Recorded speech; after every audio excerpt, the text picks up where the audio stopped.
大家好，歡迎一齊嚟食一食今日嘅財經花生。2025年就快到尾聲，相信唔少朋友都覺得今年嘅市況真係幾難玩。不過喺一片上上落落嘅市況之中，原來香港有一個範疇靜靜雞威咗成年，仲要冚贏埋紐約同印度，重奪全球第一嘅寶座。究竟係咩咁巴閉？另一邊廂 A 晶片嘅世紀大戰又有新戰況，NVIDIA 嘅王位係咪真係咁穩陣？今日我哋就一齊嚟睇睇呢兩單重磅花生。首先，我哋將焦點放翻喺香港。根據四大會計師行之一嘅安永最新估算，香港喺2025年全年嘅新股市場，即係鋪市場集資額竟然高達200億港元。呢個數字唔單止比舊年大幅增長超過2倍，達到318%，更加係近5年嚟嘅第二高紀錄。新股數量都超過100間，按年增加咗43%。最重要嘅係，憑住呢個集資額，香港今年成功爬過紐約證券交易所同埋印度嘅主要交易所，喺全球 iPod 市場排名當中高居全球第一。真係好耐冇聽過香港攞第一，今次總算威翻次。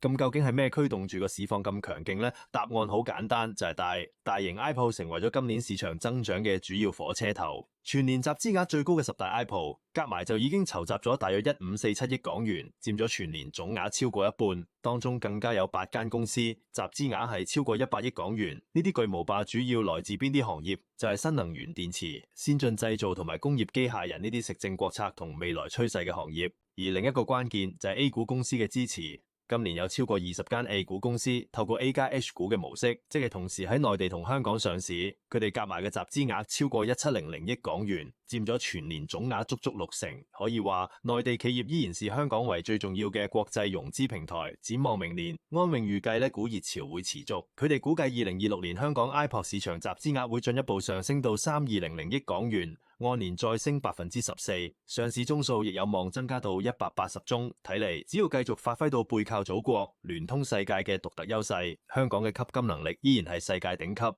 好，講完香港嘅好消息，我哋將視線轉去國際舞台，睇下科技巨頭之間嘅角力。A 晶片嘅戰爭似乎又有新嘅挑戰者加入戰團。今次仲要係一個大家可能估唔到嘅組合，主角就係 Meta， 即 Facebook 同 Instagram 嘅母公司，同埋 Google。根據最新消息，Meta 正積極同 Google 傾緊一單超級大雕，計劃由2027年開始，豪擲數10億美元向 Google 採購佢哋自家設計嘅 A 晶片，叫做 TPO 張量處理單元，甚至有機會喺2026年就開始租用 Google Cloud 上邊嘅 TPO。呢單新聞點解咁震撼？因為呢次係 Google 有史以嚟第一次將佢哋嘅秘密武器 TPU 賣俾外部客戶用。一直以嚟 TPU 都係 Google 自己內部專用嚟驅動佢哋嘅搜尋引擎、YouTube 同埋 AI 模型。而家佢哋決定將呢件神器外銷，第一個大客就係同樣需要龐大算力嘅 Meta。呢個舉動無疑係向目前 A 晶片市場嘅霸主 NVIDIA 正式下戰書。華爾街大行摩根士丹利嘅分析師普遍都認為呢單交易對 Google 母公司 Alphabet 嘅股價會係一個非常正面嘅催化劑。點解？因為一旦 Google 成功向 Meta 呢類超大型客戶擴大晶片銷售，唔單止可以大幅提升佢雲端硬件嘅收入，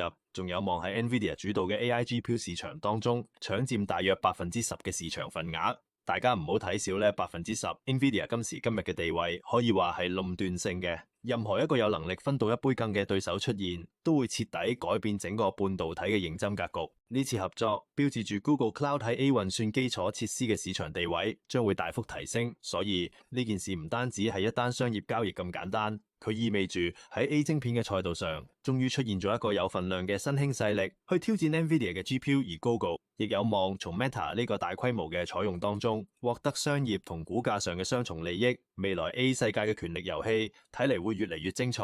今日花生仔就講到呢度，記得 like 同 subscribe 支持我哋。唔好意思留言分享你嘅睇法，例如你點睇港股 iPod 市場嘅前景，或者 Google 係咪真係可以挑戰到 NVIDIA 嘅地位？下次再見。